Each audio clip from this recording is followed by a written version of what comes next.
Decembra so mladi takole prvič poslušali interpretacijo svojih besedil. Nekaj mesecev kasneje pa so se črke na papirju preselile na veliki oder. Meni je ful všeč, igralci se mi zdijo, so ful dobri. Je tako zelo zanimivo videti, kako pač tvoj del besedila uporabljen. Tudi to mi je dobro, pač kakšne kostume imajo, ker imajo pač take res, kot se najstniki oblačijo. Všeč mi je, ker je jezik tudi tako sproščen, da ni tako strogo knjižen, poslovničen. Predstava Želim si je kolaž dramskih prizorov mladih avtorjev in govori o lepoti prijateljskega odnosa in njegovi minljivosti. Vsak izmed 4 junakov se srečuje še z dvomi in težavami odraščanja. Ti si zelo pomembna oseba in ti moraš to vedno povedati, ni važno, kaj lahko s tem zgubiš. V vsem tem najstništvu hrepeniš nekako po nekem sprejemanju v družbi, ljubezni, da bi se vse vrtilo okrog tebe. V kak svet smo se mi tle rodili, pač koliko je vsega narobe v svetu in da si v bistvu noben ni izbral tazga sveta za živeti in da mi zdaj sploh ne moramo nič narediti kot vsak posameznik. Režiser in igralci so se skušali držati navodil najstnikov, ki so spremljali vaje.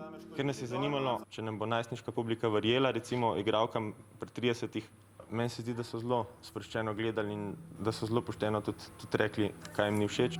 V bistvu mi je bilo bolj zanimivo spremljati njihove reakcije in sem se v bistvu jih tudi malo bal. Že sam način, kako sem pristopil do tega teksta pa materiala, ki je bil, ker sem tudi čutil, da so nekatere stvari, čeprav nerodno napisane iskreno in napisane iz njih. Kako jim je uspelo ujeti duha današnje mladosti in težave najstništva, si lahko ogledate še jutri zvečer.